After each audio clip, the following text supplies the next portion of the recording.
어느 날 저는 우연히 예비 며느리인 수민의 수첩을 보게 되었는데 거기에는 이런 내용들이 적혀 있었습니다. 박준호 타깃 리스트 2일 회사 지분 30% 이상 확보하기 2 아버지 요양원 보내기 3 결혼 후 6개월 안에 이혼 성공시키기 4 위자료 목표 30에서 50억 가능할 것으로 예상돼. 심지어 아들의 여자친구는 이미 다른 피해자들의 개인 정보를 빼내 협박한 전력도 있었습니다. 하지만 저는 곧바로 이 사실을 폭로하지 않았습니다.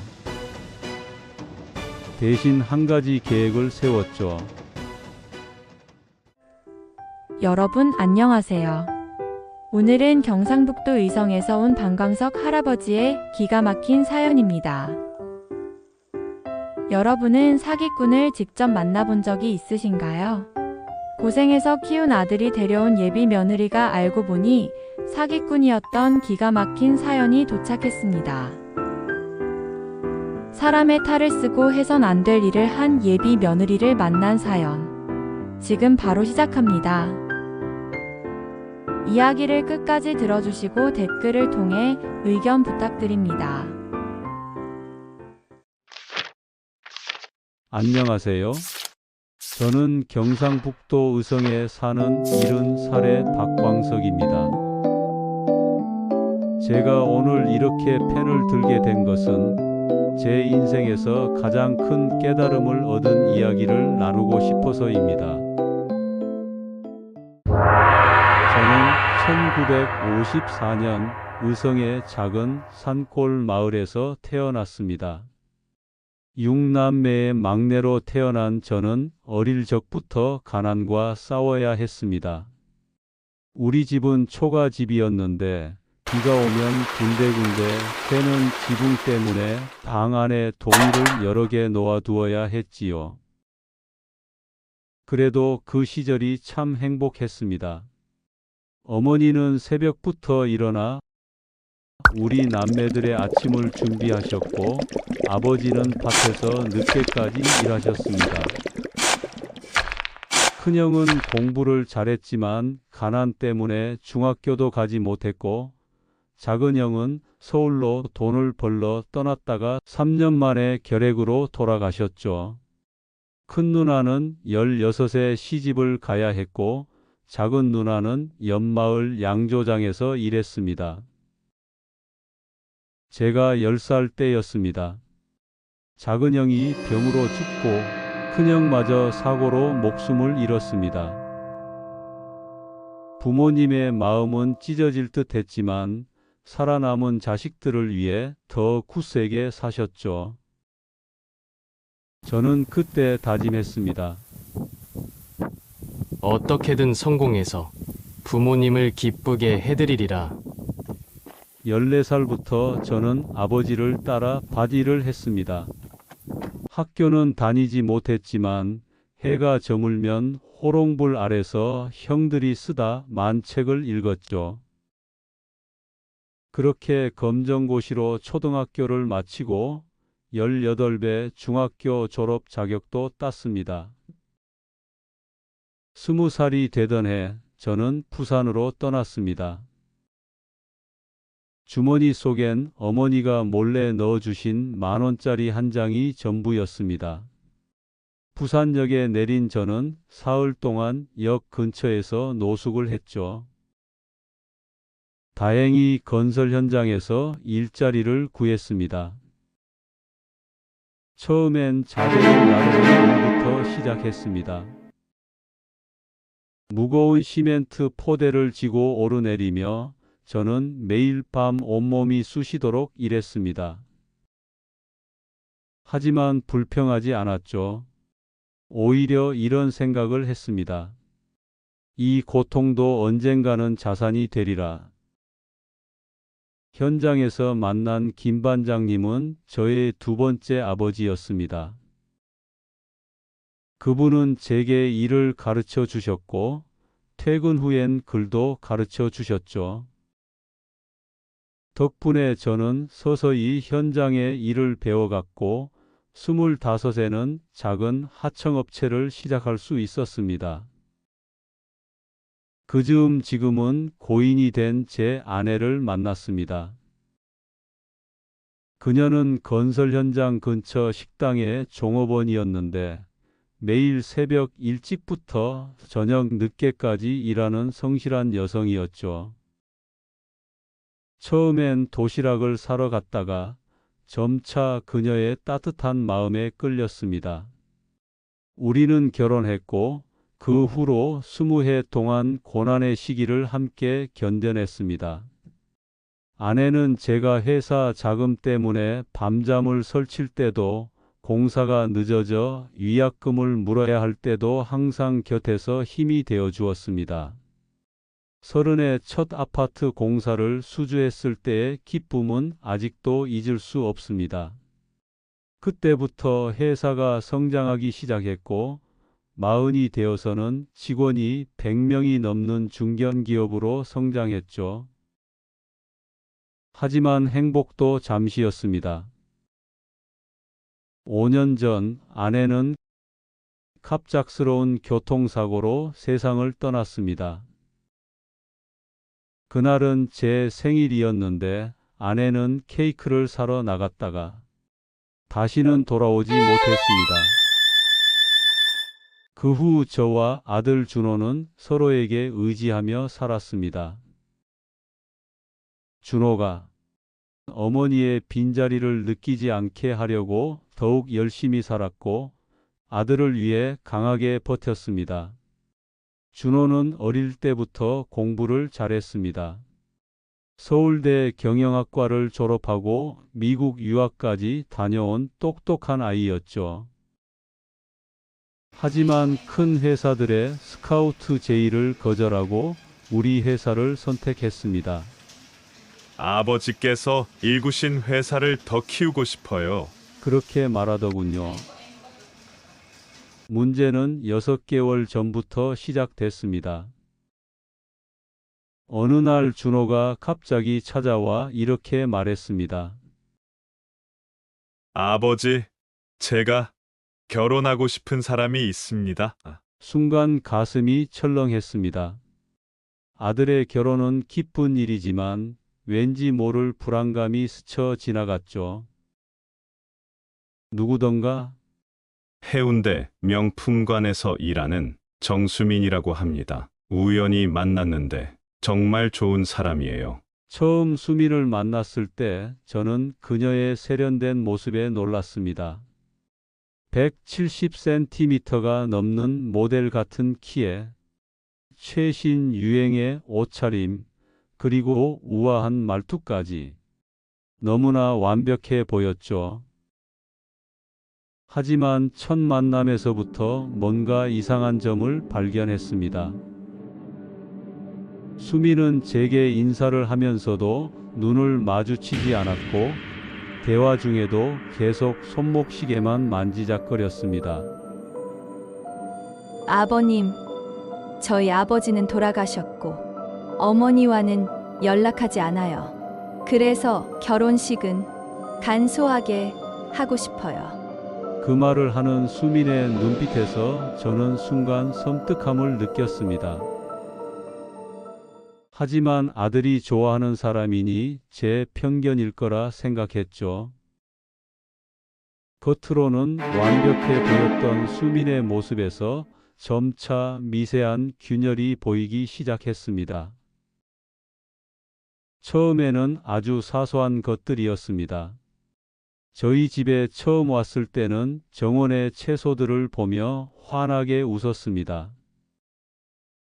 아버님께서 직접 기르신 거예요? 정말 대단하세요. 하지만 곧이어 작은 목소리로 덧붙이는 말이 걸려서였죠. 그런데 이런 곳에서 사시기엔 너무 불편하시지 않나요? 준호 오빠가 모시기엔.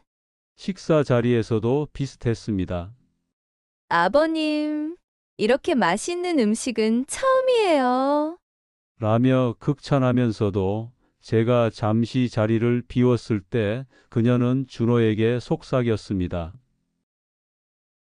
오빠, 이런 시골스러운 곳에서 언제까지 사실 거예요? 좀 더 좋은 곳으로 모시는 게 어때요? 처음에는 순수한 걱정에서 나온 말이라 생각했습니다. 하지만 그녀의 친절함 뒤에 숨은 계산된 듯한 말투가 자꾸 신경 쓰이기 시작했습니다. 특히 회사 이야기만 나오면 유독 관심을 보이는 모습이 마음에 걸렸죠. 아버님, 회사가 정말 큰 것 같아요. 준호 오빠가 앞으로 다 맡으시는 거죠? 직원들 관리하기 많이 힘드시죠? 은퇴하실 때가 되셨는데 그녀의 친절한 말 한마디 한마디에는 항상 회사와 재산에 대한 관심이 묻어 있었습니다. 그리고 그 뒤에는 제가 빨리 물러나기를 바라는 마음도 숨어 있는 듯 했죠. 그렇게 조금씩 아주 조금씩 그녀의 본 모습이 드러나기 시작했습니다. 그러던 어느 날 수민이 저희 집에서 식사를 하던 중이었습니다. 그녀가 잠시 화장실에 간 사이 테이블 위에서 그녀의 휴대폰이 진동했습니다. 의도치 않게 화면이 켜진 채로 메시지가 떴고 저는 그만 그것을 보게 되었습니다. 언니, 이번에는 진짜 대박이야. 그 회사 상장 준비 중이래. 계획대로만 되면 대박 날 것 같아. 순간 가슴이 철렁했습니다. 하지만 더 충격적인 것은 그 다음 메시지였습니다. 결혼까지만 하자. 그 다음엔 우리가 계획한 대로 늙은이는 요양원으로 보내고 회사는 준호 통해서 차차 가져오면 돼. 화면을 본 순간 온몸이 얼어붙는 것 같았습니다. 하지만 바로 이 사실을 준호에게 알릴 수는 없었습니다. 아들이 그녀를 진심으로 사랑하고 있다는 것을 알았기 때문입니다. 게다가 이렇게 우연히 본 메시지를 증거로 삼기도 어려웠죠. 무엇보다 아들이 스스로 깨닫기를 바랐습니다. 그래서 저는 다른 방법을 찾아야 했습니다. 그래서 저는 조용히 수민의 주변을 알아보기 시작했습니다. 특별한 조사가 아닌 그저 그녀가 일하는 매장 주변의 사람들과 자연스러운 대화를 나누는 정도였죠. 그러다 우연히 알게 된 사실이 있었습니다. 수민이 매장에서 VIP 고객들의 개인 정보를 몰래 빼내 자신의 이익을 위해 이용한다는 것이었습니다. 부유한 고객의 아들들에게 접근하기 위해서였죠. 더구나 그녀의 전 약혼자들의 이야기도 듣게 되었습니다. 모두 재력가의 아들들이었고 파혼 후에는 그에게 합의금을 받아냈다고 했습니다. 그리고 그 돈으로 명품을 사들이며 더 큰 물고기를 낚기 위한 미끼로 사용했다는 것입니다. 의심이 점점 커진 저는 심부름 업체를 통해 본격적으로 조사하기 시작했습니다. 처음에는 단순한 의심이었지만 점차 충격적인 사실들이 드러났습니다. 수민은 지난 3년간 3번의 약혼과 파혼을 반복했습니다. 모두 재력가의 아들들이었죠. 그리고 매번 그에게 위자료를 받아냈다고 합니다. 더 큰 문제는 그녀에게 또 다른 남자가 있다는 사실이었습니다. 하지만 가장 충격적인 것은 따로 있었습니다. 어느 날 저는 우연히 수민의 수첩을 보게 되었는데 거기에는 이런 내용들이 적혀 있었습니다.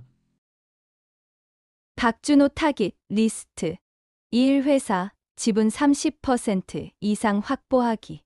2. 아버지 요양원 보내기. 3. 결혼 후 6개월 안에 이혼 성공시키기. 4. 위자료 목표 30에서 50억 가능할 것으로 예상됨. 심지어 그녀는 이미 다른 피해자들의 개인 정보를 빼내 협박한 전력도 있었습니다. 하지만 저는 곧바로 이 사실을 폭로하지 않았습니다. 단순히 이 사실을 알리는 것만으로는 준호가 받아들이지 못할 것 같았습니다. 하지만 아들을 위해서라도 이대로 둘 수는 없었습니다. 그래서 저는 조금 다른 방법을 선택했습니다. 한 가지 계획을 세웠죠. 먼저 회사의 지분 구조를 살짝 변경했습니다. 겉으로는 제가 모든 것을 준호에게 물려주는 것처럼 보이게 했죠. 은퇴를 준비한다는 소문도 살짝 흘렸습니다. 그리고 요양원에 들어갈 것처럼 허약한 모습을 보이기 시작했습니다. 예상대로 수민의 태도가 조금씩 달라지기 시작했습니다. 처음에는 작은 변화였습니다.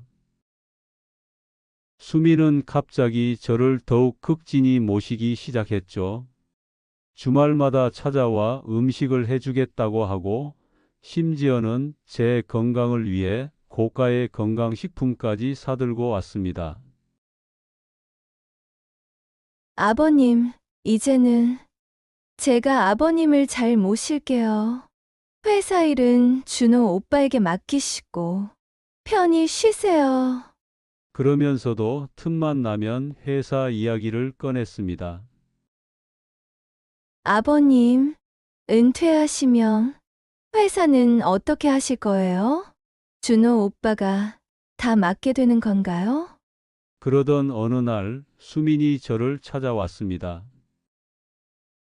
평소와 다르게 조심스러운 표정이었죠. 아버님, 말씀드리기 조심스러운데 요새 많이 피곤해 보이세요. 제가 알아본 좋은 요양원이 있는데 예상대로 수민은 덥석 걸려들었습니다.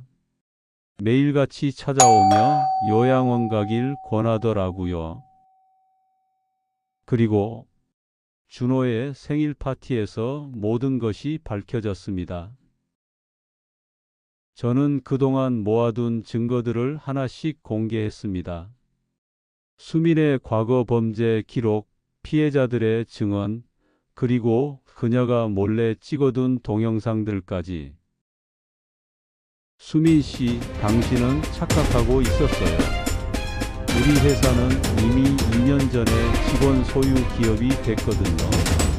준호는 다른 직원들과 똑같은 지분만 가지고 있죠. 수민의 얼굴이 창백해졌습니다. 하지만 이어진 말에 그녀는 더욱 충격을 받았습니다. 그리고 오늘 당신을 위해 준비한 특별한 것이 들어있어요. 바로 당신의 진실을 밝혀줄 증거죠.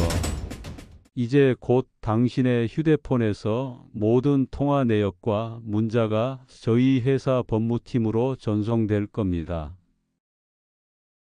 당신이 몰래 설치했던 그 앱을 우리가 역이용한 거예요. 수민은 휴대폰을 확인하려 했지만 이미 늦었습니다. 화면에는 모든 데이터가 전송되었다는 메시지만 떠 있었죠.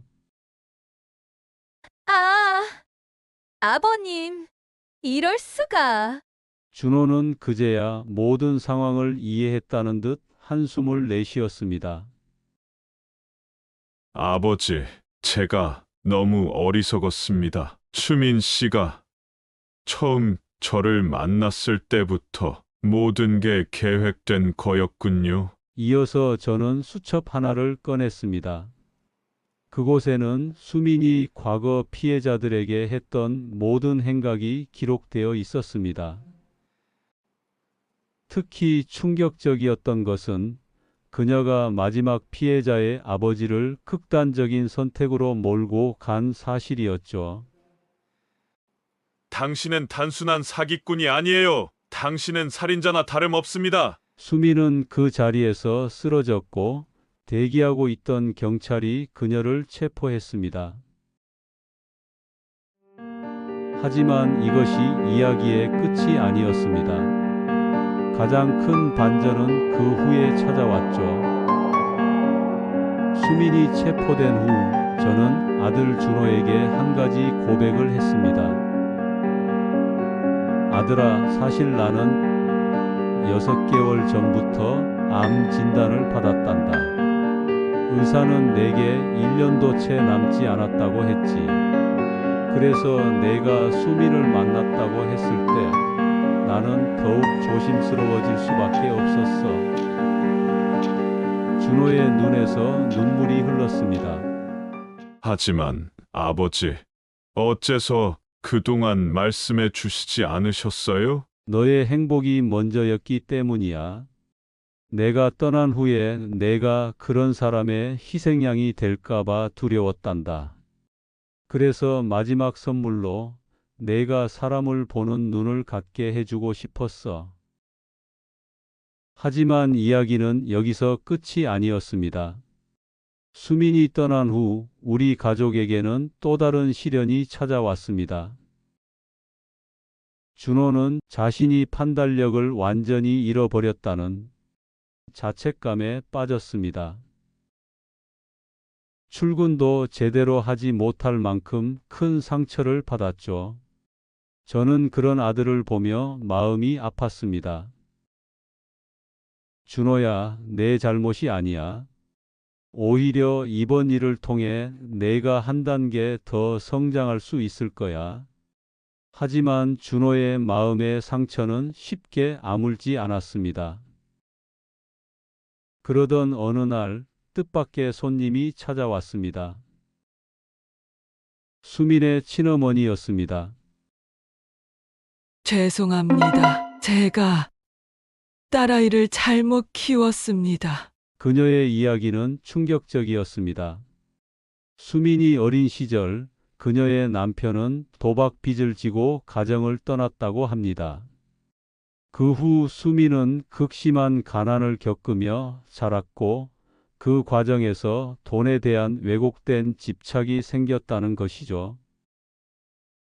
제가 너무 바빠서 딸아이를 제대로 돌보지 못했어요. 수민이가 고등학교 때부터 비싼 물건들을 갖고 싶어 했는데 그때 제가 더 관심을 가졌어야 했는데 그녀의 이야기를 들으며 저는 깊은 생각에 잠겼습니다. 어쩌면 수민도 또 다른 의미에서 피해자일지 모른다는 생각이 들었기 때문입니다. 준호도 그녀의 이야기를 듣고 많은 것을 깨달은 듯 했습니다.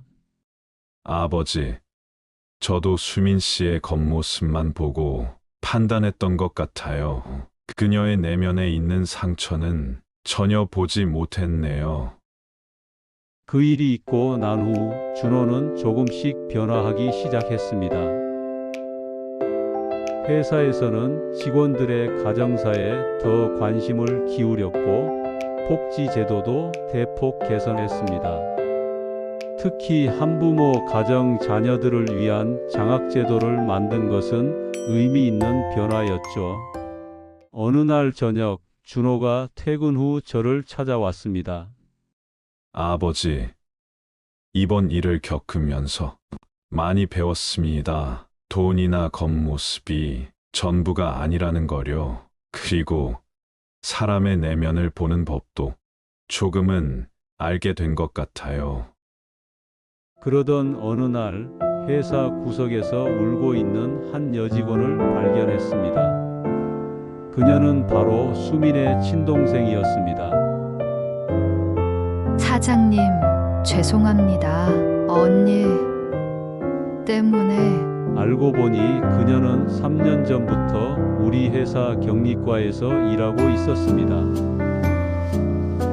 수민의 계획을 전혀 몰랐던 그녀는 언니의 사건이 알려진 후 너무나 큰 죄책감에 시달렸다고 합니다.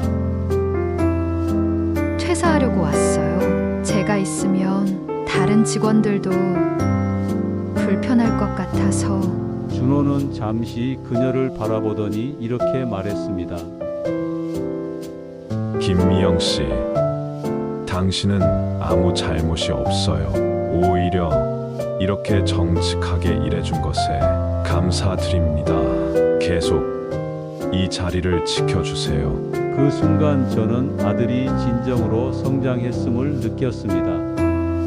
예전에 준호였다면 아마도 수민과 관련된 모든 것을 멀리하려 했을 테니까요. 그 후로도 여러 가지 일들이 있었습니다. 수민은 재판에서 징역 5년을 선고받았고 그녀의 어머니는 매달 한 번씩 찾아와 죄송하다는 말을 하셨습니다. 처음에는 그분을 만나는 것이 불편했지만 시간이 지날수록 그분의 진심이 느껴졌습니다. 어느 날은 그분이 수민의 어린 시절 일기장을 가져오셨습니다. 이걸 보시면 수민이를 조금은 이해하실 수 있을 것 같아서요. 일기장에는 13살 수민의 순수한 꿈들이 적혀 있었습니다. 나중에 커서 예쁜 가게를 하나 차리고 싶다. 엄마가 더 이상 고생하지 않게 해주고 싶다. 우리 가족이 행복했으면 좋겠다. 그 글을 읽으며 저는 생각했습니다. 어쩌면 우리 모두가 각자의 방식으로 상처받고 또 회복되어가는 중인지도 모르겠다고. 그 일이 있고 나서 우리 부자는 더욱 가까워졌습니다. 준호는 제가 평생 모아온 경험과 지혜를 배우려 했고, 저는 남은 시간 동안 아들에게 진정한 삶의 가치를 가르쳐 주려 노력했습니다.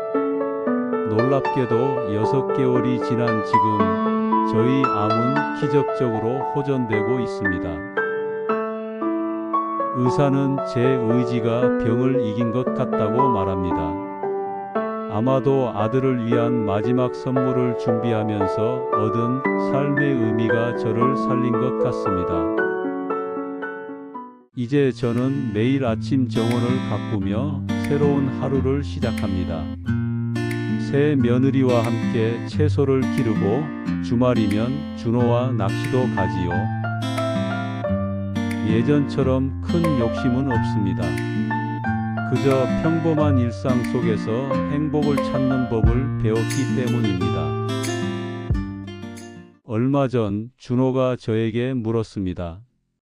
아버지, 어떻게 수민 씨의 본 모습을 알아채신 거예요? 저는 빙그레 웃으며 대답했습니다. 사람은 자신의 그림자는 숨길 수 있어도 그림자를 만드는 빛까지는 숨길 수 없는 법이란다. 진심은 언제나 표정과 행동에서 드러나지. 더욱 감사한 것은 준호가 진정한 사랑을 만난 것입니다. 시립도서관의 사서였던 민지와의 만남이었죠. 처음 민지를 만났을 때가 기억납니다. 그녀는 도서관에서 진행하는 찾아가는 독서교실 프로그램으로 우리 회사를 방문했었죠. 직원들의 자녀들을 위한 프로그램이었는데 준호는 그녀의 아이들을 대하는 모습에 깊은 인상을 받았다고 합니다. 아버지, 민지 씨는 달라요. 그녀는 진심으로 사람을 대합니다. 민지는 수민과는 전혀 다른 사람이었습니다. 화려하지는 않았지만 맑은 눈빛을 가진 그녀는 도서관에서 받는 적은 월급의 절반을 장애아동 도서관 건립을 위해 기부하고 있었습니다. 첫 만남 후 6개월, 시간이 흘러 준호와 민지는 자연스럽게 가까워졌습니다. 서로를 알아가는 과정도 참 특별했죠. 준호는 도서관의 독서 프로그램에 자원봉사자로 참여하기 시작했고, 민지는 회사의 직원 자녀들을 위한 독서 지도를 시작했습니다. 그들의 데이트는 참 소박했습니다. 도서관 뒤편 작은 공원을 산책하거나 동네 분식집에서 떡볶이를 먹으며 수다를 떨었죠. 가끔은 제가 가꾸는 텃밭에 들러 채소도 함께 가꾸었습니다. 어느 날 민지가 저에게 물었습니다. 아버님, 혹시 제가 준호 씨와 잘 어울리나요? 왜 그런 걱정을 하니? 저는 그저 평범한 도서관 사서인데 준호 씨 같은 분과 어울리기엔 저는 그녀의 말을 자르고 이야기했습니다. 사람의 가치는 그런 걸로 매길 수 없어. 내가 아이들을 대하는 모습을 보면서 많이 느꼈단다. 진심은 결코 숨길 수 없는 법이지. 민지의 눈가가 살짝 붉어졌습니다. 아버님, 감사합니다. 그날 저녁 텃밭에서 직접 딴 채소로 함께 식사를 했습니다.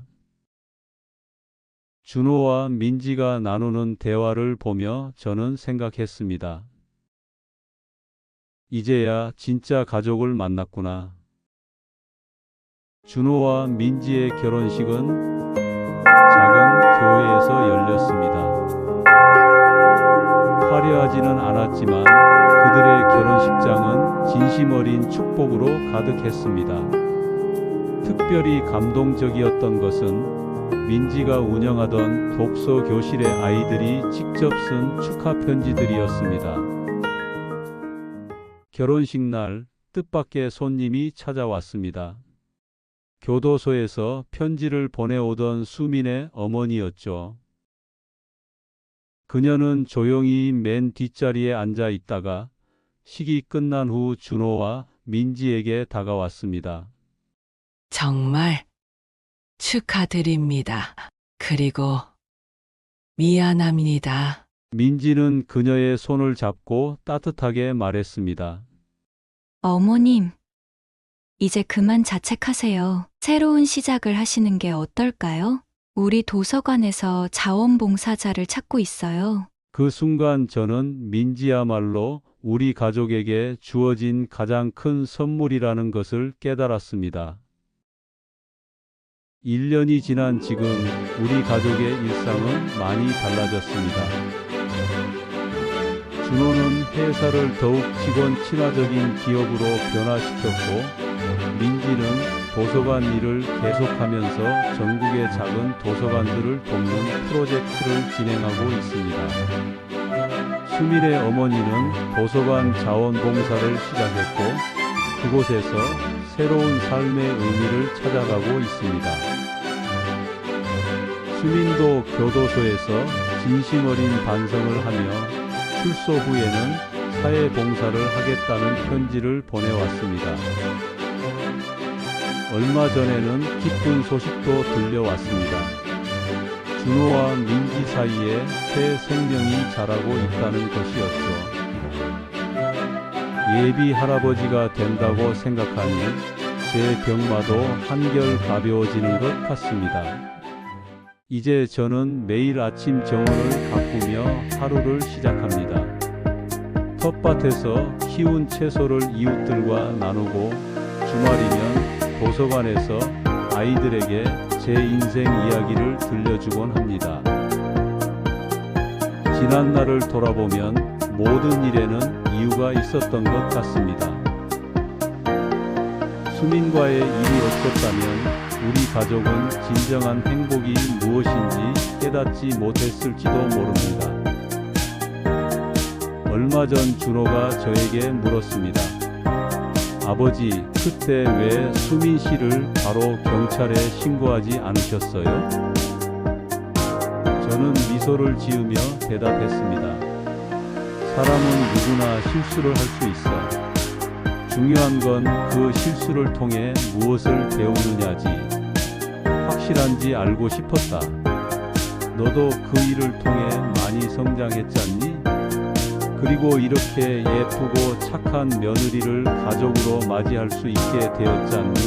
이제 우리는 행복할 일만 남은 거다. 여기까지가 박광석님의 사연이었습니다. 한 아버지의 지혜로운 선택이 어떻게 많은 사람들의 인생을 변화시켰는지 그 과정을 통해 우리도 많은 것을 배웠습니다. 사연을 보내주신 박광석님, 그리고 끝까지 들어주신 청취자 여러분께 감사드립니다. 다음 시간에는 또 다른 감동적인 이야기로 찾아뵙겠습니다. 밤하늘의 별들처럼 빛나는 여러분의 인생 이야기, 다음 주인공은 바로 당신입니다. 구독과 좋아요는 더 좋은 이야기를 나눌 수 있는 힘이 됩니다.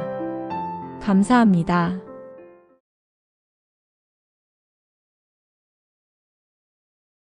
아침에 일어나면 힘든 몸을 이끌고 쉼터에 나가 배지를 주우러 나가요.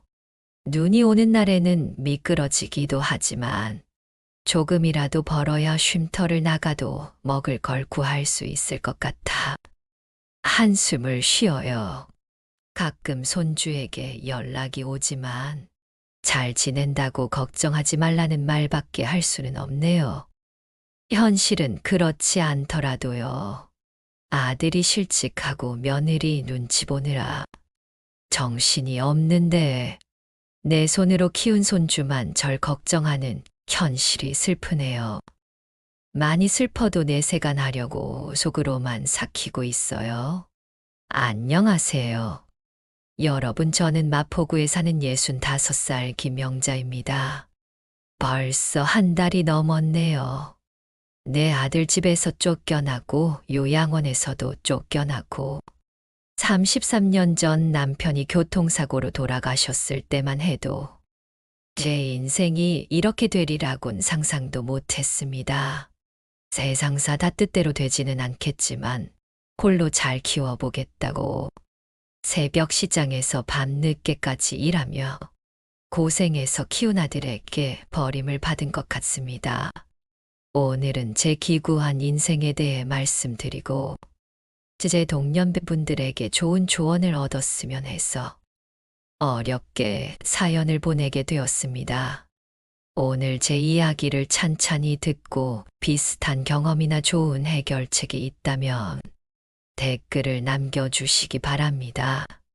의견 주시면 자세히 들여다보고 앞으로 살아가는데 도움이 되도록 잘 간직하겠습니다. 그럼 제 이야기를 시작해 볼게요. 어렵지만 사랑 하나만 보고 철없이 시집 온 저에게 남편은 33년 전 교통사고로 세상을 떠났습니다. 10살이던 우리 기태를 보며 다짐했어요. 이 자식만큼은 잘 키워야지. 그때부터 살려고 안 해본 게 없어요. 나중에 정착한 건 장사였죠. 새벽 시장에서 밤늦게까지 김치찌개 한 그릇에 1,000원 하던 시절. 제대로 된 가게도 아니었어요. 시장 근처 골목에서 노상으로 커피 판매로 시작하다 작은 공간을 얻어 식당 장사를 시작했죠. 아침 5시 해도 뜨기 전부터 시장 골목은 분주했어요. 식당 장사를 시작한 지 얼마 안 됐을 때 기태는 친구들을 데리고 와서 배고픈 배를 채우고 놀다가 들어오다가 빈 테이블에서 공부를 하기도 했지요. 우리 아들은 참 착했어요. 엄마, 나 쪽지 시험 100점 맞았다. 그런 말 한마디면 온몸의 피로가 싹 가시더군요. 대기업 합격 통지서를 받던 날, 기태는 제 앞에 무릎을 꿇더니 엄마, 이제 내가 효도할게. 그렇게 울면서 약속했어요. 그때 전 제 인생에서 가장 큰 보람을 느꼈었죠. 3년 정도 지났을까? 똑똑한 며느리 들이자며 웃으며 기태가 변호사인 은주를 데려왔어요. 처음부터 아주 똑부러졌었죠. 어머님, 저는 딩크족이에요. 디잉크, 그게 뭐냐? 아이를 낳지 않을 거예요. 강요는 하지 않으셨으면 해요. 은주의 말이 너무 솔직해서 뒤통수를 한 대 맞은 기분이었지만 좋아서 실실거리는 기태의 얼굴을 보니 답답하고 불안한 마음이 들었지만 입을 꾹 다물었습니다. 그래, 알겠다. 그리고 따로 산다는 말에 내심 다행이나 싶었어요. 그런데 아들 결혼할 때 집은 해줘야겠다 싶어서 고민하다가 가게를 내놓았습니다. 형편도 좋지 않은데 변호사 며느리 체면은 세워줘야 하지 않겠나 하는 생각뿐이었습니다. 그러나 얼마 있다가 은주가 임신을 했다는 소식이 전해졌어요. 지훈에 만회하면서 싸웠다며 눈물을 흘리며 기태가 찾아오기도 했죠. 아기 낳으면 내가 봐주마. 넌 내 일에 집중할 수 있게. 그의 이야기를 들은 은주는 고민을 하더니 알겠다면서 산후조리원비도 달라고 하더라고요. 가게 팔고 남은 돈이 조금 있어서 그걸 긁어 모아 보탤 수 있게 돈을 보내주었습니다. 아이를 낳고 매일 가서 손주를 봐주기 시작했었어요. 은주는 밤새 아기와 씨름했는지 얼굴 안색이 좋지 않았죠. 어느 날 울면서 말하더군요. 어머님, 같이 살아요. 오셔서 애 좀 봐주세요. 제가 출산 휴가 끝나면 복직해야 해서 그때 제 가슴이 얼마나 설렜는지 몰라요. 드디어 며느리가 저를 필요로 하는구나. 이제 진짜 가족이 되는구나. 이미 매일 봐주고 있었지만 갓난 아기는 낮밤이 없으니 며느리가 힘들었을 거예요. 3개월 만에 복직하는 며느리도 참 안 됐다는 생각이 들었습니다. 손주 민수를 보는 게 힘들지 않았어요. 기태를 키웠던 것처럼 이유식도 직접 해주고 젖병도 소독하고. 근데 문제가 생기기 시작했죠. 어머님, 제가 드린 분유 말고 다른 걸 왜 먹이세요? 그건 교회에서 추천받았는데 민수가 소화가 더 잘 될 거라고 해서 제가 얼마나 알아보고 고른 건데 어머님은 마음대로 하세요.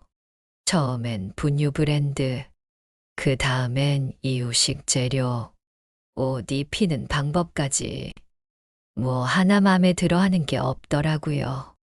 어머님, 민수 이제 신경 쓰지 마세요. 사람 구할 거예요. 이제 그만 신경 쓰세요. 민수가 3살 때였어요. 마당에서 제가 민수랑 노는데 은주가 퇴근하고 와서는 어머님, 애한테 왜 자꾸 사투리를 가르치세요? 저희는 민수를 국제학교에 보내려고 하는데 전 그저 제가 아는 옛날 동요를 불러준 것뿐인데 그래도 참았어요. 돌아가신 시어머님이 그러셨거든요. 며느리는 친딸이 아니란다. 그래서 더 귀한 손님이라 생각하고 더 잘해준다고. 저도 그러고 싶었어요. 어느 날 아들한테 물어봤어요. 기태야, 엄마가 뭐 잘못하고 있니? 어머니, 은주가 스트레스를 많이 받나 봐요. 회사 일도 바쁜데 육아에 시어머니까지. 그제서야 알았어요. 제가 은주한테는 시어머니라는 짐이었다는 걸. 얼마 전 은주의 휴대폰을 우연히 보게 됐어요. 맘카페라는 곳에 올린 글이었죠. 시어머니 때문에 미치겠어요. 애 키우는데 자꾸 참견하시고 제가 뭘 해도 꼭 한마디씩 하시네요. 옛날 방식만 고집하시면서 저보고 아기 엄마 자격이 없대요. 전 그런 말 한 적이 없는데 댓글들은 더 마음을 찔렀어요. 시어머니들 다 그래요. 내쫓으세요. 양육권은 엄마한테 있죠. 시어머니는 참견할 자격 없어요. 서러워서 아들에게 가서 울면서 말했더니 은주가 산후 우울증을 겪고 있다고 하더군요. 지금 몇 년이 지났는데 아직도 산후 우울증 이해가 안 갔지만 저희가 더 돌봐줘야 하는 상황이라고 해서 알겠다고 하며 넘어갔습니다. 설날 아침이었어요. 제가 늘 하던 대로 일찍 일어나 어머님, 이제 그만하세요. 올해부터는 명절에 민수 어학연수차 미국에 다녀올 거예요. 그래도 명절인데 그럼 나는 왜 미리 말 안 하고? 전에 말씀드렸는데 기억을 못 하시나 보죠. 요즘은 다들 그래요. 시댁 눈치 보는 시대는 지났다고요. 지내시다가 불편한 거 있으면 카톡 주세요. 명절 끝나고 올게요. 저는 다들 행복한 명절에 TV 앞에서 외롭게 라면을 끓여 먹었어요. 쌀도 떨어져 있었는데 며느리가 주문해 놨다고는 했는데 명절이라 좀 늦을 거라고 하더라고요. 제가 미국 돌아온 아들에게 명절에 라면 먹었다. 이게 뭐니? 하고 약간 푸념을 했어요. 그랬더니 안 사돈 어르신이 제게 얼마 있다 전화를 거셨더라고요. 사돈 어르신, 우리 은주가 얼마나 스트레스 받는 줄 아세요? 회사 일도 바쁜데 정초부터 시어머니 눈치까지 봐야 하고 그 말이 가슴에 꽂혔어요. 돌아가신 엄마가 생각나더라고요. 내가 잘해야지. 내가 잘해야지. 눈치를 준 적도 없고 제가 받는 입장이지만 은주의 입장을 잘 모르니 제가 뭘 잘못했나 생각했습니다. 은주가 가끔 히스테리를 부려도 모르는 척 더 잘해주려고 했습니다. 어느 날 동네 슈퍼에서 민수 간식을 사다가 은주 직장 동료를 만났어요. 민수가 은주 직장 동료분에게 달려가서 인사를 하는 바람에 얼떨결에 인사를 드리게 되었죠. 어머, 민수 할머니신가요? 이렇게 멋진 할머님이 계신지 몰랐네요. 은주랑 같이 일하는 김 변호사예요. 반가워서 인사를 했는데 그날 저녁 은주가 뜬금없이 낮에 내 동료를 만나 민수가 아는 척 하길래 인사했다니까 크게 화를 내며 폭발했어요. 어머님, 제 동료들한테까지 가서 아는 척 하시는 거예요? 그런 몰골로? 제가 얼마나 창피한 줄 아세요? 그저 인사만 한 건데 어머님은 제가 얼마나 힘들게 커리어를 쌓았는지 몰라요. 어머님 옷차림을 보세요. 엄마 소리 듣기도 싫은데 볼품 없는 시어머니까지 결혼하고 제 모습이 달라졌다고 회사에서도 말 나오고 있다고요. 아는 척도 하지 말아주세요. 그냥 투명인간처럼 있어 달라고요. 그 말에 억장이 무너져서 저도 눈물을 흘리면서 방문을 쾅 닫고 들어가 버렸습니다. 며느리와 사이가 어색해 며칠 동안 말을 하진 않았지만 그래도 손주 생일만큼은 축하해주고 싶었어요. 아침 일찍 일어나 미역국도 끓이고 손수 만든 케이크도 준비했는데 은주가 부엌으로 들어왔어요. 어머님, 그만하세요. 오늘 민수 유치원에서 생일 파티 하기로 했어요. 제가 케이크 예약해놨고 저녁에는 라운지 뷔페 예약했으니까.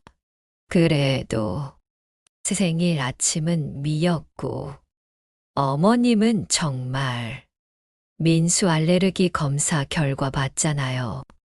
미역 성분에 약간 반응 나온 거. 전 그제서야 알았어요. 제 정성이 이제는 위험한 음식이 되어버렸다는 걸. 그날 저녁, 은주가 올린 인스타그램을 손주가 신나서 보여주더군요. 우리 아들 생일, 완벽한 파티를 위해 2달 동안 준비했어요. 특급 호텔 뷔페에서 친구들과 함께. 댓글들이 달렸더군요. 워킹맘의 롤모델. 은주 언니 같은 엄마가 되고 싶어요. 제가 30년 전 기태 키울 때는 미역국 끓이는 게 최고의 사랑이었는데, 그리고 나 빼고 또 좋은데 갔구나 싶었습니다. 그러다 어느 날 마트에서 장을 보는데 옆집 순자 씨가 다른 분들과 얘기하는 게 들리더군요. 김 변호사 시어머니 말이야. 아들 집에 눌러 앉아서 며느리 스트레스 준대. 맞아. 며느리가 승진이 코앞이었는데 시어머니 때문에 승진 못했대. 왜 저런 소문이 도는지 모르겠지만 며느리가 우울증 때문에 또 현실을 왜곡시켜서 받아들이는 건 아닌가 싶어. 티내지 않으며 속으로 삭혔습니다. 그저 마음이 답답하여 밤에 잠이 잘 오지 않더군요. 그러던 어느 날 민수의 학부모 상담이 있다고 해서 은주 대신 제가 갔어요. 바쁜 일이 있다고 해서. 민수가 요즘 할머니 얘기를 하면서 자주 울어요. 할머니랑 미국도 가고 싶고 생일잔치도 하고 싶었는데 라면서. 그 말을 듣는 순간 눈물이 왈칵 쏟아졌어요. 같은 집에 살면서도 손주의 마음도 헤아리지 못한 것 같아서 마음이 좋지 않았어요. 하지만 내가 결정할 수 있는 일이 아니라 그저 무거운 마음만 생겼습니다. 그날 저녁, 은주가 변호사 동료들을 집으로 초대했는데, 할머니, 오늘 학부모 상담 때 말한 내용 말이야. 난 괜찮아. 라고 민수가 제게 달려오며 말했습니다. 순간 은주의 얼굴이 하얗게 변하더니, 어머님, 제가 학부모 상담에 가지 말라고 했죠? 제가 간다고. 이제 제 직장 사람들이 오해하게 생겼잖아요. 학부모 상담도 시어머니에게 미루는 엄마라고. 네가 가달라며 노망 나셨어요? 왜 직장 동료들도 있는 데서 거짓말로 제 망신을 주시나요? 왜 제가 어머님과 같이 살기 싫어하는지, 제 커리어가, 제 인생이. 여러분, 어머님이 정신이 좀 좋지 않으시네요. 다음에 또 모임 기회를 열어요. 라며 동료들을 보내고 제게 소리를 지르기 시작했습니다. 어머니 때문에. 저를 마주치면 고개를 돌리고 어느 날은 제 통장을 보더니, 어머니, 그동안 우리가 다 해드렸으니 이제 독립하셔야죠. 요양원 가실래요? 사실 민수 낳고 은주가 장기간 산후 우울증 약을 먹으며 상담은 하고 있지만 가끔 작은 일도 확대 해석할 수 있다고 하더라고요. 기태가 요양원 서류를 들고 온 날 창문도 없는 사인실 사진을 보여주면서 어머니, 여기가 좋대요. 간호사도 있고 동년배 친구도 있고 어차피 집에서도 혼자 방에만 계시잖아요. 거기 가시면 말 상대도 있을 텐데. 라며 제 캐리어를 끌고 오며 눈짓을 하더라고요. 처음 일주일은 매일 울었어요. 연할머니가 그러시더군요. 딸이 보냈어요? 아들이 보냈어요? 아들이요. 오래 있어야 되겠네요. 첫 주말 기태 가족이 왔어요. 민수가 준비했다며 과일을 건네주고 1시간 정도 있다가 가더군요. 둘째 주말에는 기태 혼자. 어머니, 회사 일이 바빠서 다음에 올게요. 셋째 주말부터는 아무도 오지 않았어요. 매일 아침 7시 기상. 식사 시간 외에는 계속 TV 보는 게 일과예요. 말동무라도 하고 싶어서 옆방 할머니를 찾아가면 할머니, 왜 이리 돌아다니세요? 규칙 위반이에요. 점심시간에 밥을 늦게 먹었다고 저녁은 굶어야 했고 화장실이 급해서 부른 날은 이 시간에 왜 자꾸 부르세요? 하면서 반말을 하더군요. 그렇다. 몰래 민수한테서 전화가 왔어요. 할머니, 보고 싶어요. 울먹이는 손주 목소리에 제 마음도 무너져 내렸죠. 전화 끊고 한참을 울었는데 그걸 본 요양원 직원이 은주한테 일러 바쳤더라고요. 손주분이랑 몰래 통화하시더라고요. 정서적으로 안 좋을 것 같아서요. 그날 저녁 은주가 전화해서 어머님, 제발 민수 좀 내버려 두세요. 애가 할머니 생각하면서 우울증까지 생겼다는데 방 난방이 고장났다고 말씀드렸더니 할머니, 담요 하나 더 드릴 테니 참으세요. 조리기사 불렀는데 밤중이라 내일이나 돼야 온대요. 그날 밤 한기가 너무 심해서 시림한 감기가 왔어요. 폐렴 직전까지 갈 뻔한 걸. 간신히 다른 할머니들이 빌려준 간이 난로로 연명할 수 있었죠. 제 생일날이었어요. 기태 부부는 축하 전화 한 통 없었지만 민수가 몰래 문자를 보냈더라고요. 할머니, 생신 축하드려요. 제가 용돈 모아서 케이크 사드리고 싶은데 나중에 커서 효도할게요. 제 눈에서는 눈물이 멈추질 않았어요. 한 달 전 요양원 원장님이 찾아오셨어요. 김영자님, 이제 나가셔야 할 것 같습니다. 알고 보니 수석 달치 요양비가 밀렸더군요. 아들한테 전화했더니 어머니, 저희도 이제 한계예요. 저 회사 잘렸습니다. 더 이상 요양원비를 낼 형편이 안 됩니다. 그 말을 듣고 눈앞이 캄캄하더군요. 짐이라고 해봐야 옷까지 몇 벌이 전부였어요. 평생 모은 것들이 이것밖에 없다니. 요양원 앞에 서 있는데 마침 기태 부부가 왔더군요. 어머니, 죄송합니다만 이제 더 이상 저희가 도와드릴 수가 없어요. 그때 민수가 달려 나와서는 할머니, 우리 집으로 가요.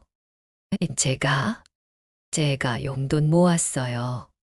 이제 학원도 안 갈 거예요. 민수야, 들어가. 내가 왜 여기 나온 거야? 그 자리에서 제가 무릎을 꿇었어요. 기태야, 엄마가 잘못했다. 엄마가 뭘 잘못했는지는 모르겠지만 용서해다오. 그저 집으로 돌아가자. 구석방에서라도 살게 해다오. 엄마, 집 팔았어. 너무 어려워서. 미안. 어릴 적 운동회 날처럼 비가 오기 시작했어요. 기태 어릴 적 그날 아침 기태가 울면서 말했죠. 엄마, 운동회 못하게 됐어. 기태야, 엄마가 기도할게. 하늘도 우리 기태 불쌍해서 비를 그치게 해줄 거야. 정말 신기하게도 점심때쯤 비가 그치더니 운동회를 할 수 있었죠. 지금도 그때와 같은 기적이 일어나면 얼마나 좋을까 생각했죠. 기태가 달리기 1등 했을 때 엄마, 내가 해냈어 하면서 안기던 그 모습. 중학교 입학식 날 새 교복이 작다고 울던 아들을 위해 밤새 수선하던 기억. 고등학교 시험 때 새벽부터 팥죽 끓여주면 엄마 팥죽 먹으면 진짜 1등 할 수 있어요? 하며 웃던 얼굴. 대학 합격 통지서 들고 와서 엄마, 나 해냈어 하고 방방 뛰며 좋아하던 그날. 주마등처럼 좋았던 과거가 떠올라 지나갔어요. 그런데 지금 내 아들은 이 빛 속에서 돌아서서 걸어가고 있었어요. 할머니, 이거 제 돼지 저금통이에요. 할머니가 필요하실 것 같아서. 민수야, 저금통은 놔두고 와. 그렇게 아들 내외와 손주가 떠나고 길거리를 전전하다가 지금 전 교회 쉼터에 있어요. 목사님이 며칠만이라도 쉬어가라고. 하지만 여기도 오래 있을 순 없대요. 다음 주까지만. 그 다음엔 어디로 가야 할지. 여기서도 제 처지가 많이 창피하지만 그래도 목사님 부부가 친절하게 대해주세요. 어제는 주일 예배가 있었는데 설교 도중에 기태 부부가 들어오는 걸 봤어요. 은주가 장로님 딸이라 한 달에 한 번은 이 교회에 온다고 들었거든요. 제가 얼른 고개를 숙였는데 김영자 권사님 거기 계셨군요. 순간 교인들이 다 뒤돌아보고 기태와 은주는 얼굴이 하얗게 변해서 예배당을 뛰쳐나가 버렸어요. 그리고 어제는 교회 여전도회 모임이 있었는데 권사님들이 수군거리더군요. 저분이 기태 어머니 맞자 아들이 대기업 변호사랑 결혼했다더니 왜 이러고 계시나. 식사 시간에 김밥이 나왔는데 한 권사님이 제게 물었어요. 사모님이 싸주신 거니까 드세요. 여기 계신 거 며느리는 알아요? 그 말에 김밥 한 조각을 더는 넘길 수가 없었어요. 그러다 오늘 아침 정말 뜻밖의 일이 있었어요. 은주 친정어머니가 찾아오셨더군요. 사돈 어머니, 이러시면 안 됩니다. 우리 은주 체면도 있고 교회에서 이러시면. 제가 무릎 꿇고 빌었어요. 며칠만 더 있게 해주세요. 갈 곳을 찾으면 바로 나갈게요. 지금은 갈 곳이 없습니다. 민수도 있고 해서 이혼은 안 시키지만 솔직히 사위에게 많이 실망이네요. 이제 어머님까지 이러시면 은주는 정말 무너지고 말 거예요. 경쟁력 없는 가장을 아들로 둔 죄로 전 꿀먹은 벙어리처럼 눈물만 흘렸습니다. 어제 민수에게서 편지가 왔어요. 쉼터 주소를 어떻게 알았는지, 그 어린 게 편지는 어떻게 보냈는지 의문투성이었죠. 할머니, 죄송해요. 전 아직 힘이 없어서 엄마 말씀을 거역할 수가 없어요. 하지만 할머니가 해주신 미역국 맛이 자꾸 생각나요. 그리고 할머니가 불러주시던 산토끼 노래도 아빠가 제가 너무 우니까 편지를 쓰면 보내주신다고 하셨어요. 제대로 갈지는 모르겠지만 자세히 보니 봉투 끝에 아들이 능력이 없어서 죄송해요, 어머니. 라고 조그맣게 써 있더라고요. 눈물이 폭포처럼 나오고 심장이 조여오는 느낌이 들었어요. 옛날에 기태 아버지가 돌아가시고 혼자 기태를 키울 때 이렇게 힘들진 않았어요. 밥을 굶어도 허리가 휘어져도 내 자식 잘 되라고 하는 거라 행복했거든요.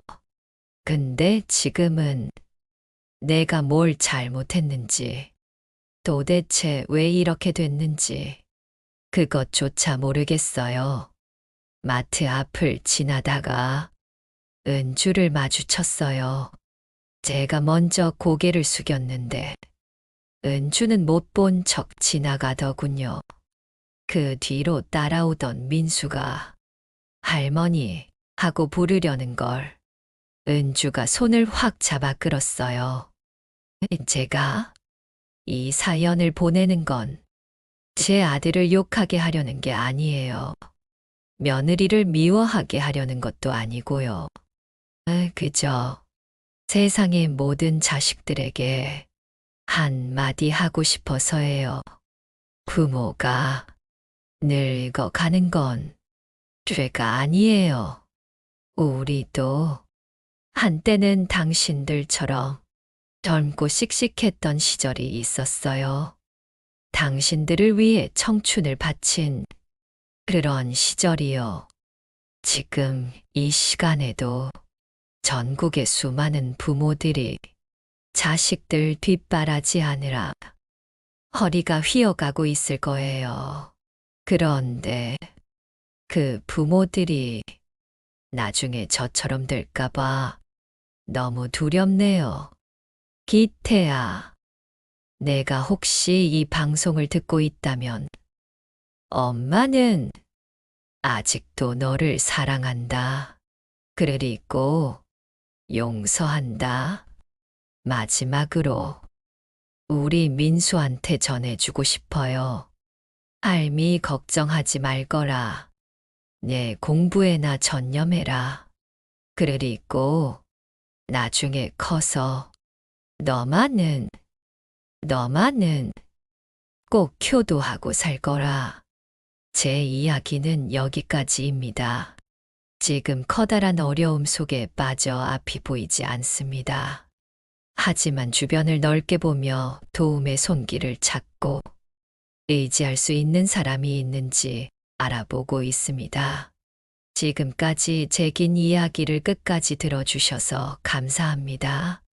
저와 비슷한 경험이 있거나 또 다른 의견을 남기고 싶으신 분이 있다면 잊지 말고 글로 남겨주세요. 가족에 대한 이야기를 나눠보고 싶습니다. 잘 지내시죠? 라는 말 한마디. 누군가에겐 그 한마디가 삶을 버틸 수 있는 힘이 될지도 모릅니다. 여러분이라면 어떻게 하시겠어요? 여러분의 구독과 좋아요, 그리고 댓글을 통해 지혜를 나눠주세요. 잘 부탁드립니다. 감사합니다.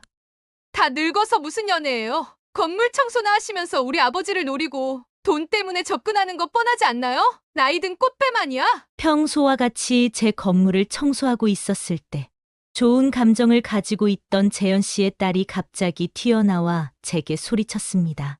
건물에 있는 사람들은 놀라서 그 상황을 쳐다보았지요. 아니, 이 사람이 건물 사장님께 무슨 막말이십니까? 건물 경비원이 놀라서 달려와서 미영 씨 앞을 막았습니다. 잠깐, 사장님이라고요? 네, 이 건물뿐만 아니라 앞에 네 블록 다 사장님 건물인데 뭐가 아쉬워서 돈 노리고 당신들에게 갑니까? 이분이 얼마나 겸손하신 분인데. 건물 시끄러우니까 나가세요. 경비원은 재현 씨의 딸을 데리고 건물 밖으로 나갔습니다. 안녕하세요. 저는 올해 72세의 김옥분입니다. 40년 전부터 남편과 함께 작은 가게를 시작하고 열심히 일해서 지금은 강남 한복판에 건물 4채를 가진 건물주가 되었지만 저는 여전히 매일 새벽 4시면 일어나 건물 관리를 한답니다. 남편과 함께 새벽 공기를 마시며 우리가 만든 이 공간을 더 멋지게 만드는 것만큼 뿌듯한 일은 없었어요. 남편이 10년 전 갑작스럽게 암 선고를 받아 1년 동안 투병 생활을 하면서도 병원에 있을 때 빼고는 항상 씩씩하게 건물 청소를 같이 했었습니다. 남편이 없는지 10년 새로운 인연을 만났다고 생각했지만 정말 어이없고 황당한 일을 겪게 된 이야기를 들려드리려고 합니다. 그날 새벽 일은 정말 황당했지만 그 후에 제가 건물주인 걸 알자 돌변한 태도들을 보고 늘끔하게 호락호락하게 살면 안 되겠다는 인생의 교훈을 배우게 되었습니다. 오늘의 사연을 듣다가 좀 더 통쾌한 복수 방법이 있다면 시원하게 댓글로 조언과 응원해 주시기 바랍니다. 구독을 눌러주시고 매일 저녁 8시에 올라오는 다양한 이야기를 듣고 소소하게 같이 의견 나누는 것도 좋을 것 같습니다. 여보, 우리 옥분이 이제 혼자서도 잘 살 수 있을 거야. 당신이 늘 그랬듯이 씩씩하게 잘 살 거야. 남편의 마지막 말이 떠오르네요. 남편을 잃고 저는 철저하게 혼자만의 생활에 빠져들었어요. 자녀들은 모두 결혼해서 각자의 가정을 꾸렸고 저는 매일 같은 일상을 반복했습니다. 새벽 4시 기상, 건물 관리, 아침 시장 나들이, 낮에는 경로당, 차 마시기 모임. 이런 생활이 지루하다고 생각한 적은 없었어요. 오히려 이 반복되는 일상이 저를 지탱해주는 힘이 되었죠. 가끔 건물 청소를 하다 남편이 있다고 착각해서 말을 건네면 아무 대답도 없는 쓸쓸한 새벽의 반복. 10년이나 되었습니다. 외로운 마음에 가끔 경로당에 가거나 친한 친구들과 오후에 만나 차 한 잔씩 하는 건 새로 생긴 습관들입니다. 친한 친구 영자가 같이 마시는 차 모임에 재현 씨를 데려왔었어요. 훤칠한 키에 초등학교 교장 선생님까지 하셨다는 점잖은 신사분이셨죠. 3년 전 부인을 잃고 힘들어 하시다가 최근에 조금씩 기운을 차리시고 봉사활동을 하다가 영자를 만나 친구하기로 했다고 하더라고요. 처음엔 영자와 재현 씨가 잘 되고 있는 느낌이라 제가 중간에서 잘 해주면 좋겠다는 생각이 들어 셋이 자주 만나기 시작했었습니다. 검은색 모직 코트를 단정하게 입고 고든 자세와 부드러운 미소를 늘 유지하는 신사분이라 쾌활한 성격의 영자랑 잘 어울리는 것 같았어요. 잘해봐 영자야. 제가 응원하자 영자가 눈을 동그랗게 뜨며 말하더라고요. 무슨 소리야. 재현 씨 너한테 관심 있던데? 옥분아, 널 40년을 봐왔잖아. 넌 겉으론 웃고 있어도 속으론 많이 외롭지? 내가 매일 새벽에 건물 관리한다고 나가는 것도 알아. 그게 다 잠이 안 와서 그런 거 아니니? 그분은 전직 교장 선생님이셔. 3년 전에 부인을 먼저 보내셨대. 너랑 비슷한 처지야. 한 번만 만나봐. 내가 40년 우정을 걸고 보증하는 분이야. 그 말을 듣고 무슨 이 나이에 하며 웃으며 상황을 넘겼지만 그날부터 괜히 재현 씨랑 마주칠 때마다 얼굴이 화끈거리더군요. 차 모임에 자주 참여하게 된 재현 씨는 점잖지만 입담이 좋아 인기가 많았어요. 가끔 교직 생활 37년의 이야기를 들려주셨는데 학생에 대한 애정도 남다르고 요즘도 꿈에서 수업을 한다며 이야기 보따리를 풀어놓는데 저도 제가 젊을 적 고생했던 이야기를 조금씩 하며 오랜만에 대화라고 느끼지는 대화를 하고 있더라고요. 시간 가는 줄 모르고 이야기를 나누다 보니 어느새 해가 저물어 있었을 때도 있었습니다. 어느 날은 비가 내렸는데 제가 우산을 두고 왔었어요. 차 모임에 거의 다다를 때라 뛰어서 카페에 들어섰는데 재현 씨가 저를 보더니 벌떡 일어나서 달려와 손수건을 꺼내 제 어깨에 묻은 빗물을 닦아주시더군요. 옥분 씨, 많이 젖으셨네요. 그 순간 제 마음에 잊고 있던 떨림이 돌아왔습니다. 요즘 들어 이상했습니다. 비가 와도 마음이 따뜻하고 혼자여도 외롭지 않고 새벽 청소를 하며 싱숭생숭한 마음을 잡고 있는데 재현 씨가 갑자기 영자랑 같이 나타나 제게 핫팩과 따뜻한 커피를 주더라고요. 새벽 청소를 다니는 건 모임 사람들은 다 알고 있었어요. 가끔 도와준다고 영자도 건물에 오기도 하고 영자 말을 듣고 같이 들렀나 봐요. 영자랑 재현 씨에게 조금만 기다려 달라고 하고 서둘러 마무리하고 건물을 나왔습니다. 아침마다 청소하기 힘드시죠?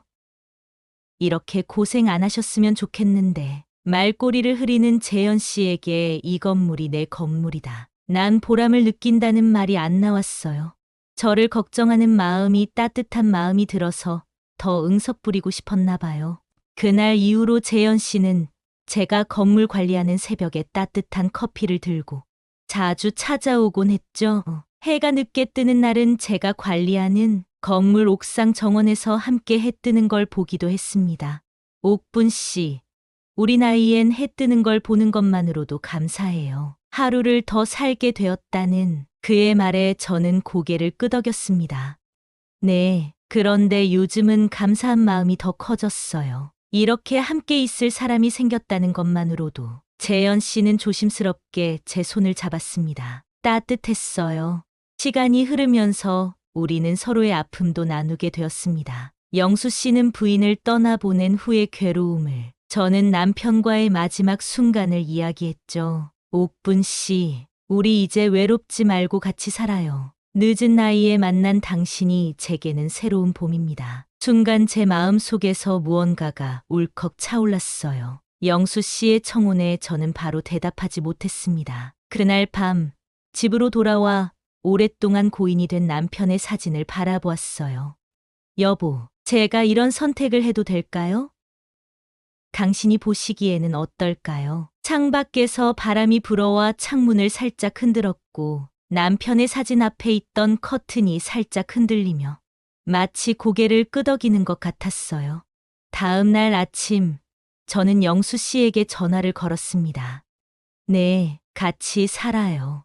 저도 이제는 외롭고 싶지 않아요. 영수 씨의 숨죽인 울음소리가 전화기 너머로 들려왔습니다. 양가 자녀들의 첫 만남은 강남의 한 고급 일식집이었습니다. 재현 씨가 정성스레 예약한 곳이었어요. 처음부터 분위기가 어색했습니다. 영수 씨의 큰아들 성민 씨는 정장 차림으로 나왔는데 그의 눈빛에는 날이 서 있었어요. 둘째 딸 미영 씨는 시종일관 휴대폰만 만지작거렸고요. 아버님, 이렇게 갑자기 재혼을 결심하시다니 좀 놀랐습니다. 성민 씨의 말투에는 날카로움이 묻어 있었어요. 제 큰아들 민호가 그것을 눈치챘는지 말을 받았습니다. 저희도 처음엔 놀랐습니다만 두 분이 행복하시다면. 그때 미영 씨가 갑자기 고개를 들었습니다. 행복이요? 과연 그게 가능할까요? 아버지 연세가 어떻게 되시죠? 그리고 김옥분 어머님은 날카로운 질문에 저는 차분히 대답했습니다. 저는 72세고 영수 씨는 75세예요. 그 나이에 새로운 시작이라 참 대단하시네요. 미영 씨의 말에는 비꼼이 가득했습니다. 영수 씨가 얼굴을 붉히며 말했어요. 미영아, 그렇게 말하면 안 되지. 아니에요, 아버지. 제가 궁금한 게 있어서 그래요. 아줌마, 현재 어떤 일을 하고 계신가요? 순간 식탁의 공기가 얼어붙었습니다. 저는 잠시 망설였어요. 제가 건물주라는 사실을 밝혀야 할까? 옆에서 딸이 말하지 말라고 속삭이더라고요. 이상한 낌새를 느꼈나 봐요. 저는 매일 새벽 건물 관리를 하고 있어요. 그 말에 미영 씨의 눈이 커졌습니다. 그녀는 옆자리의 언니에게 귓속말을 했고 그것을 들은 언니도 표정이 굳어졌어요. 성민 씨가 갑자기 자리에서 일어났습니다. 아버지, 잠시 이야기 좀 나눌 수 있을까요? 그들이 자리를 비운 사이 미영 씨는 노골적으로 저를 위아래로 훑어보았어요. 어머님, 죄송한데 혹시 우리 아버지 재산이 얼마나 되는지 아세요? 제 딸 민지가 참지 못하고 나섰습니다. 지금 무슨 말씀을 하시는 거죠? 우리 어머니를 뭘로 보시는? 딸 민지가 화가 나서 소리쳤습니다. 저와 재현 씨는 싸우는 자식들을 말리며 그 자리를 마무리하고 나왔어요. 첫 만남 이후 상황은 걷잡을 수 없이 나빠지기 시작했습니다. 다음 날 아침, 늘 하던 대로 새벽 4시에 건물 관리를 시작했는데, 멀리서 카메라 플래시가 터지는 걸 봤어요. 미영 씨가 차 안에서 제 모습을 몰래 찍고 있었던 겁니다. 나이 들어 결혼을 다시 하는 것도 큰 결심이 들었는데, 자식들이 이렇게까지 하다니, 무슨 이런 경우 없는 일이 다 있나 싶었어요. 제 자식들도 탐탁치 않아 하는데, 재현 씨 자식들은 무례하기까지 했습니다. 40년을 알고 지낸 차 모임 멤버들 몇몇이 제게 전화를 했습니다. 옥분 씨, 요즘 젊은 사람들이 와서 옥분 씨에 대해 캐묻더라? 자네 청소하는 거 가지고 무시하는 말투던데. 남편은 왜 죽었냐고 무례하게 말해서 대답 안 하고 쫓아냈어. 어머니, 이제 그만하시는 게 어떨까요? 동네에서 손가락질 받으시는 게 보기 힘들어서. 어느 날은 미영 씨가 제 건물 1층 식당에 들어와 일부러 큰 소리로 말했습니다. 여기 문 앞 위생 상태가 왜 이래요? 건물 청소부가 제대로 관리를 안 하나 봐요. 가게 주인이 당황해서 제게 전화를 걸었죠. 사장님, 죄송해요.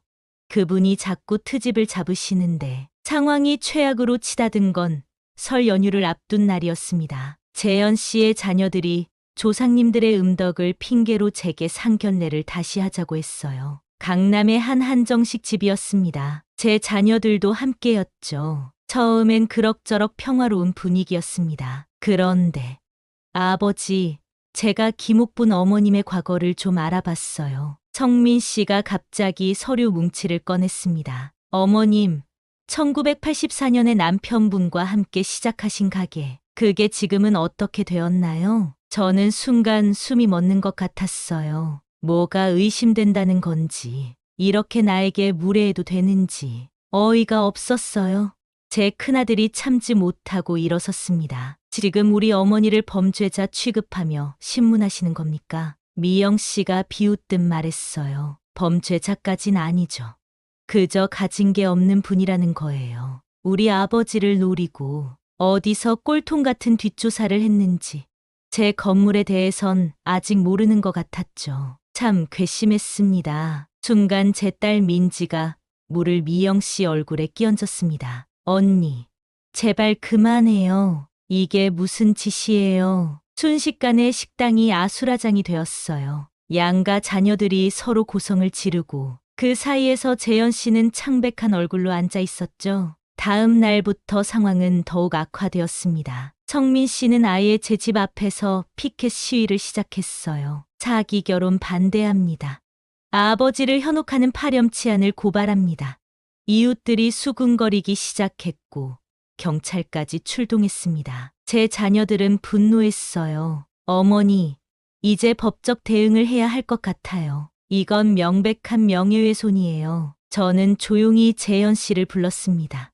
저희 인연은 여기까지인가 봐요. 네, 그렇게 재현 씨와의 인연이 끝났다고 생각했는데 건물 1층 카페, 얼마 전에 계약한 곳에 재현 씨 딸이 일하고 있는 걸 발견했어요. 악연도 이런 악연이 있나. 카페 매니저로 이번에 새로 오게 되었다고 카페 사장한테 들었지만 되도록 마주치고 싶지 않아 모른 척 했습니다.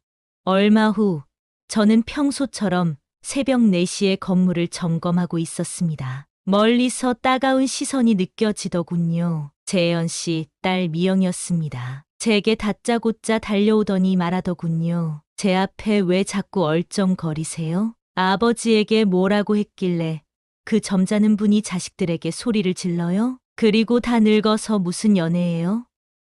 결혼이에요. 건물 청소나 하시면서 우리 아버지를 노리고 있어요. 돈 때문에 접근하는 거 뻔하지 않나요? 나이든 꽃뱀 아니야? 건물에 있는 사람들은 놀라서 그 상황을 쳐다보았지요. 아니, 이 사람이 건물 사장님께 무슨 막말이십니까? 건물 경비원이 놀라서 달려와서 제 앞을 막았습니다. 잠깐, 사장님이라고요? 네, 이 건물뿐만 아니라 앞에 4블록 다 사장님 건물인데 뭐가 아쉬워서 돈 노리고 당신들에게 갑니까? 이분이 얼마나 겸손하신 분인데. 건물 시끄러우니까 나가세요. 제가 천천히 말했습니다. 놀라셨나요? 네, 제가 이 건물들의 주인입니다. 매일 새벽 청소하는 모습을 보고 비웃으셨죠? 그게 다 제 건물이에요. 이 블록의 4개 건물이 모두 그날 오후 재현 씨의 자녀들이 제 사무실을 찾아왔습니다. 12층 펜트하우스에 마련된 제 사무실은 강남 전경이 한눈에 내려다 보이는 곳이었죠. 어머니, 저희가 정말 큰 실수를 했습니다. 성민 씨는 고개를 들지 못했어요. 미영 씨는 눈물을 흘리며 말했습니다. 저는 천천히 커피를 한 잔 더 따르며 말했습니다. 직업에 귀천이 없는데 다 큰 어른들에게 정말 무례한 행동들을 하셨습니다. 이제 제가 어떤 사람인지 아시겠어요? 당신들 잣대에서 이제 좀 존경할 만한 어른으로 보이시나 보죠? 제 남편과 함께 40년간 일구어온 재산입니다. 매일 새벽 청소하는 건 그저 제가 선택한 제 건물 관리 방식이었을 뿐이에요. 오늘 새벽에 있던 일은 법적으로 해결할 예정이니 그렇게 하세요. 그때 막내 아들이 고개를 숙이며 말했습니다. 왜 처음부터 말씀 주지 않으셨을까요? 사실 저희 아버지 진짜 꽃뱀에게 잘못 걸려서 집 한 채를 날린 적이 있습니다. 젊을 때 일이었지만요. 어머님이 그걸로 스트레스 받다가 돌아가셨어요. 저는 그 이야기를 듣고 놀랐지만 겉으로 태연한 척 했습니다. 하늘에 있는 남편이 저를 도왔나 봐요. 꽃뱀한테나 걸리는 가벼운 남자를 만날 뻔하다니. 이제 와서 사과하시는 건가요? 제가 가난하다고 생각했을 때는 온갖 모욕과 험담을 서슴지 않으셨잖아요. 서류 가방을 열어 증거들을 꺼냈습니다. 사실 이번뿐만 아니라 더 많은 무례한 일들이 있었죠. 보세요. SNS 게시물, 명예훼손 증거, 그리고 제가 매일 녹음해둔 여러분의 발언들. 이미 변호사에게 모두 전달됐습니다. 성민 씨가 자리에서 벌떡 일어났어요. 어머니, 제발 그러지 마세요. 저희가 잘못했습니다. 앞으로는 정말 잘하겠습니다. 이제 와서 그런 말씀하지 마세요. 돈이 없다고 생각했을 때는 저를 쓰레기처럼 대하다가 제가 부자라는 걸 알고 나니 이렇게 바뀌시나요? 그때 재현 씨가 사무실로 들어왔습니다. 그의 얼굴에는 깊은 상처와 부끄러움이 가득했어요. 제가 재현 씨한테 자식들 데려가라고 문자 보내놨었어요. 재현 씨는 한동안 말을 잇지 못했습니다. 창밖으로 보이는 서울의 야경을 바라보다가 마침내 떨리는 목소리로 말을 꺼냈어요. 옥분 씨, 모든 게 제 잘못입니다. 자식들의 그런 행동을 말리지 못한 제가. 재현 씨, 이제 그만하세요. 당신도 이미 다 알고 계셨잖아요. 자녀분들이 저를 괴롭힐 때 제 앞에선 한 번도 제대로 말리지 않으셨죠? 그게 제가 너무 우유부단했어요. 자식들 앞에서는 힘이 없어서 저는 천천히 일어나 창가로 걸어갔습니다. 저녁이 되어 밤거리가 반짝이는 불빛으로 가득했어요. 보이세요? 저 불빛들. 저기 보이는 건물들이 모두 제 남편과 함께 일군 것들입니다. 40년 동안 피와 땀으로 만든 거예요. 그런데 당신 자녀들은 제가 가난하다는 이유만으로 저를 인간 취급도 하지 않았어요. 미영 씨가 흐느끼며 말했습니다. 어머니, 저희가 정말 잘못했어요. 이제는 달라질게요. 제가 그동안 올린 글도 모두 삭제하고 공개 사과도 하겠습니다. 이제 와서요? 제가 청소부였다면 평생 그렇게 저를 무시하고 살았겠죠? 카페 사장님께도 임대료 2배로 올리겠다고 말했습니다. 미영 씨가 계속 매니저 하게 되면 더 올릴 수도 있을 것 같아요. 어머니, 제발 살려주세요. 그건 제 생업입니다. 그래요? 제가 망할 것 같다고 느꼈던 그 고통, 이제는 여러분이 느껴보세요. 그리고 제가 왜 당신 어머니인가요? 소름 돋으니까 그렇게 부르지 마세요. 재현 씨가 제 손을 잡으려 했지만 저는 한 걸음 물러섰습니다. 재현 씨, 우리 여기까지입니다. 진정한 사랑은 상대방의 재산이나 지위가 아닌 그 사람 자체를 보는 거예요. 옥분 씨, 제발 이제 돌아가세요. 이제야 제가 정말 잘 알게 됐습니다. 재현 씨, 당신의 실체도 자식 교육이 왜 그렇게 되었는지도 다 이해가 갔어요. 그들이 떠나보낸 후 저는 오랫동안 창가에 서서 서울의 밤거리를 바라보았습니다. 문득 40년 전 남편과 함께 첫 가게를 시작하던 날이 떠올랐어요. 여보, 우리가 이렇게 시작해서 얼마나 성공할 수 있을까요? 괜찮아, 당신. 우리는 할 수 있어. 정직하게, 성실하게. 남편의 그 말이 다시 귓가에 울리는 것 같았습니다. 다음 날부터 저는 큰 변화를 시작했어요. 먼저 제 건물 한 공간에 저처럼 인생의 후반전을 고민하는 노인들을 위한 문화 공간을 만들기를 기획했어요.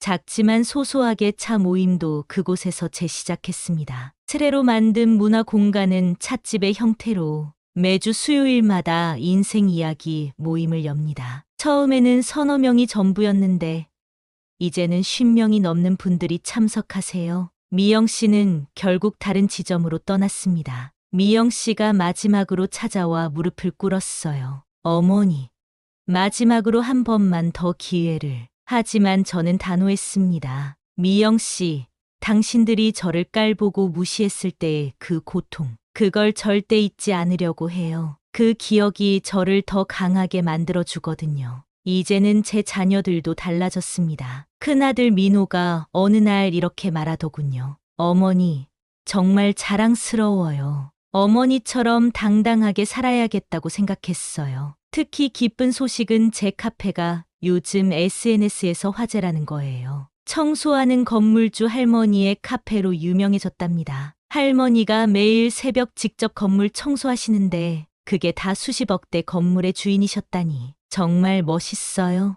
이제 저는 매일 새벽 더욱 당당하게 건물 관리를 합니다. 청소도 하고 시설도 점검하고 그리고 새롭게 시작한 문화 공간에서 많은 분들과 삶의 이야기를 나눕니다. 그리고 제가 받은 서름을 잊지 않으려고 명예훼손 소송도 진행 중입니다. 마음이 약해지려 할 때마다 남편 사진을 한 번씩 보내요. 저는 이번 일을 통해 깨달았어요. 사랑은 겉모습이나 재산으로 판단할 수 없다는 걸요. 그리고 만만하게 보이게 하고 다니면 안 되겠다는 것도요. 그저 남편과 했던 반복적인 삶에서 조금 더 한 발짝 나아가기로 결심하자.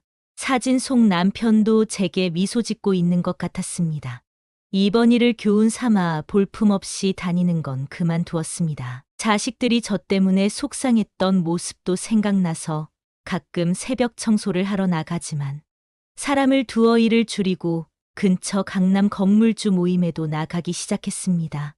봉사활동에 가서도 제가 후원자라고 숨기지 않고요. 대신 더 베풀며 살려고 합니다. 이제 저는 매일 새벽 아무 거적대기나 걸치고 급하게 청소하러 가지 않고 단정한 차림으로 정돈하고 거울 속에 제 모습을 보며 말합니다. 오늘도 멋지게 살아봐요. 옥분 씨, 당신은 충분히 아름답고 가치 있는 사람이에요. 나이는 숫자에 불과하다고 하죠? 제가 제 자신을 지키면 더 멋진 사람들이 함께 할 거란 믿음이 생겼고 새로 무언가 할 수 있을 것 같습니다. 외로운 마음과 추억하는 것만으로 가득 찼던 인생이 변화하고 있는 게 느껴집니다.